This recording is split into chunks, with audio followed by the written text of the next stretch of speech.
Hello everyone, Swepco Rad Performance here. I'm going to do another part of the Rochester overhaul video.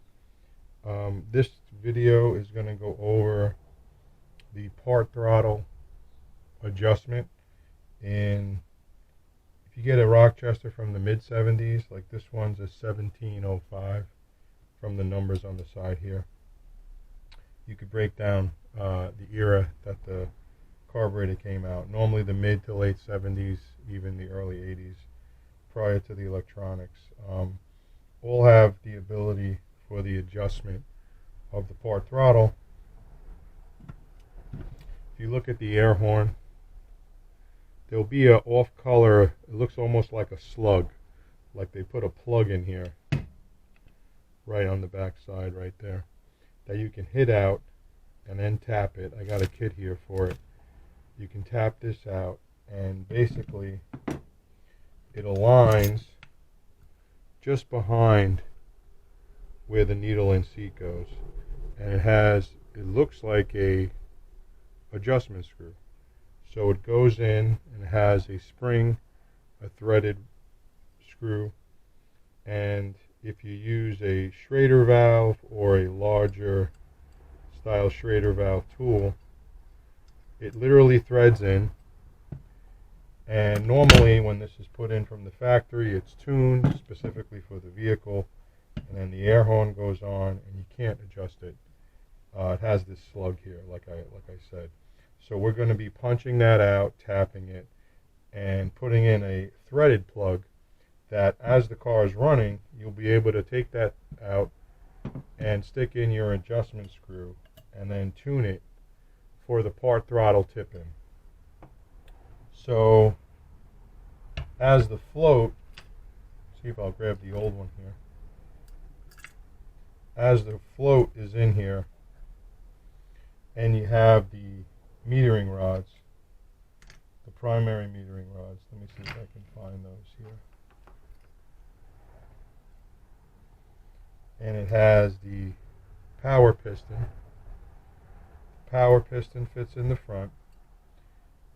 This little tab right here sits on that adjustment,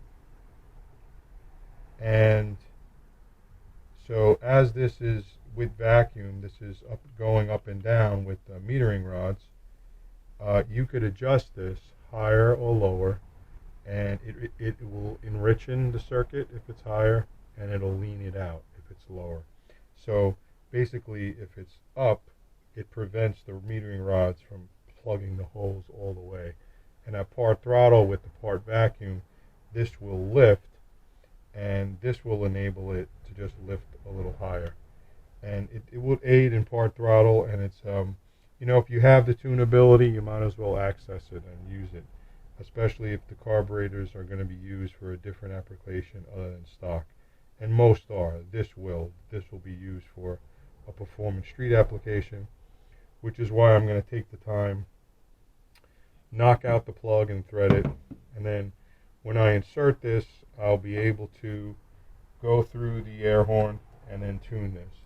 Now, just for knowledge, normally as I've torn apart the Rochesters, like I said, the mid era Rochesters have this. They have a double, and it has that little off-color slug or plug that's in the air horn. You could tell right away with that design. Some of them don't even have it, and then you won't be able to make the adjustment. We're going to make the adjustment. I've found these are normally 3.5 to 4 turns from bottom.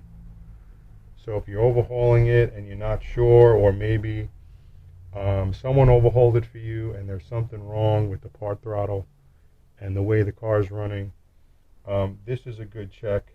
So a lot of times people don't check it, and if someone comes in there and cleans it and then they take it out, you may have to go back in and just check it for yourself. So normally I found that it's 3.5 to 4 turns, so that may be a good way for you to get it back to stock, and it may help you out if it's somebody screwed it all the way down and didn't realize it. when they were putting it in, but there is a spring there to keep it. They should not be seated all the way down. They should be up. And like I said, I've always found it's around 3.5. So if you went from 3 to 4, a little more, you're in the ballpark. Definitely not all the way down, or for that matter, all the way loose. So we're going to take this out.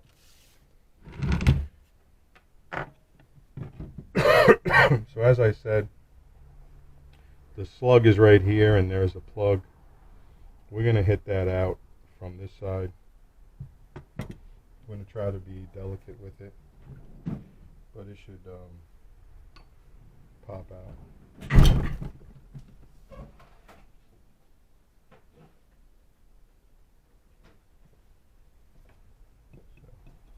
Just going to take an ordinary punch with a small hammer.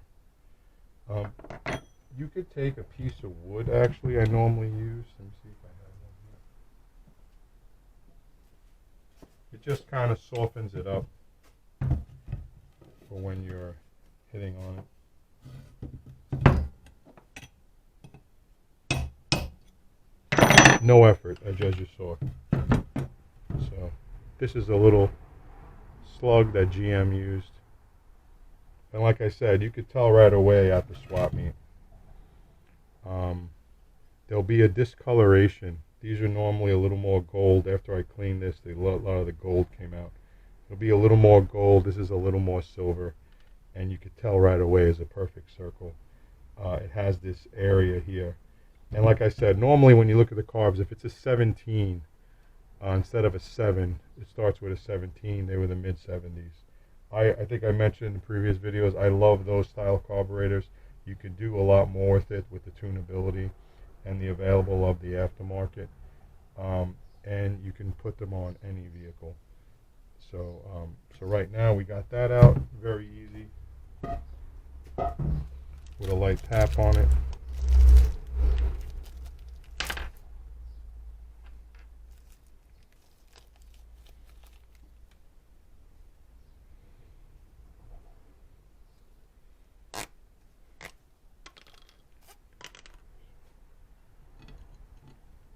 Check this. So what we're going to do is we're going to be tapping this with the tap. We're going to take our time, try to go nice and direct, perpendicular to the air horn. Try not to sway it either way, and we'll get going with it. Put some lube on it.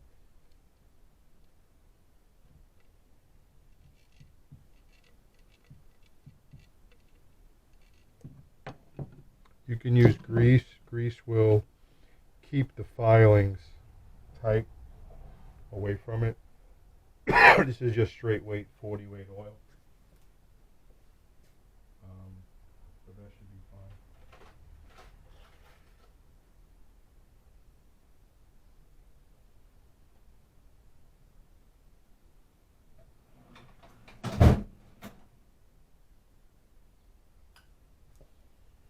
So I'm just going to get a nice 6-point socket here. That may do the deed for me.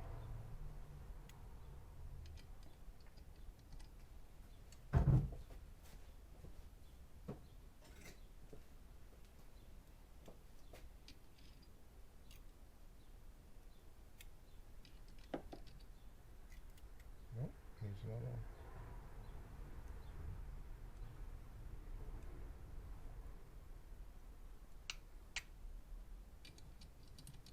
Yep.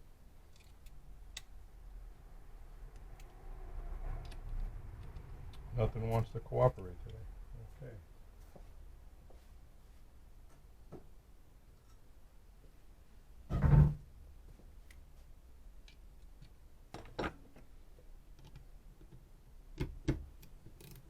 Okay. So we're just going to try to keep it, like I said, straight. We're going to go in, then we're going to back it out a little bit. There's no rush, and you can see where my fingers are up high on the pivot, not down here. No leverage. Once it starts to bite, you'll hear it and you'll feel it.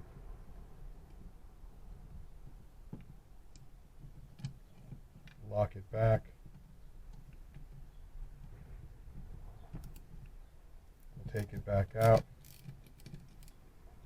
You always want to do that. Go a little bit, come back out. Add some more lube. Never a rush when you're tapping something. The last thing you want to do is crack the air horn or break the tap. Even though the air horn is so soft, you'll probably just ruin the hole. You won't really break anything. The material is soft.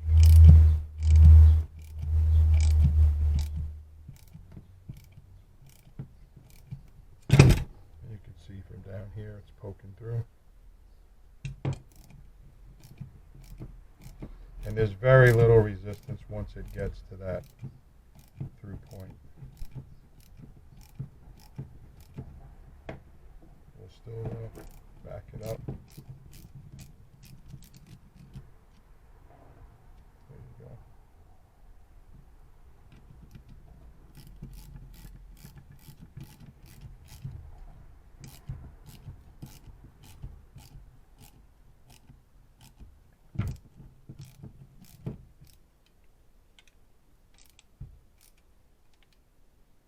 Just always checking the bottom, just make sure it's not cracking or anything's going on. Okay. I could feel has absolutely no resistance once the threads are made. And we could back this guy up.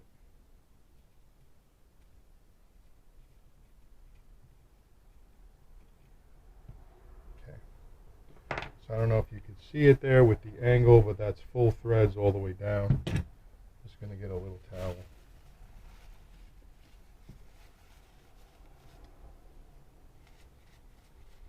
This I'll clean again just to make sure. So all I want to do is make sure that the plug that I got for it is going to work.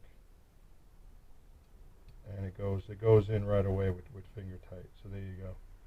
So basically that's how it's going to look. It'll be just a black Allen head. You could make anything you wanted, even put a bolt. But I like the little Allen head plug. You could put a chrome one if you wanted, or aluminum, whatever you want, just for the aesthetics of it. But that's it.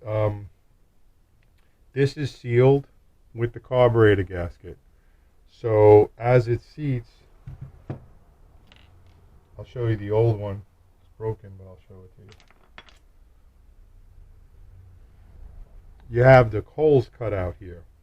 So when the air horn goes down, this is sealed with fuel and air. So don't think by knocking that out and tapping it, you're going to have a vacuum leak or a fuel leak. If you do, then something else is wrong. Because the webbing here, you could see it has circles around here and all around the float bowl. So when there's a gasket here and it presses down to the carburetor bore, this is all sealed with the gasket. So you won't have fuel leaking through the hole. You won't have anything else coming up through it. The car could be running and you could take this out and tune it. Nothing should really pop up through it because it goes through the orifices on the bottom, through the idle circuits here and through the main jets as it fills up. All this is just the adjustment. So don't worry about that. And most of the performance shops, I remember back in the day, the racing guys this was the first thing that they did. So you have a little tool. Now the car's running on the car. You just stick the tool down in there, and I can make the adjustment clockwise or counterclockwise. And all that is a it basically looks like a truck Schrader valve tool,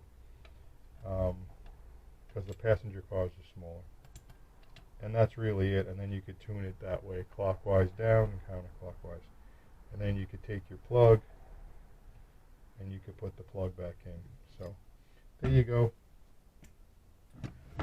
Just a quick video on how to install the part throttle plug an adapter, and a little bit of tip about what that's all about on the Rochester. I hope you enjoyed the video. Please like and subscribe. I'll be making more videos, finishing the carburetor up soon, so I'll be posting that also. If you had any question about the kit or about the tap I used or anything else, please leave a comment. I will get back to you, and I hope you enjoyed it. And again, this is Rad Performance Swepco. Take care.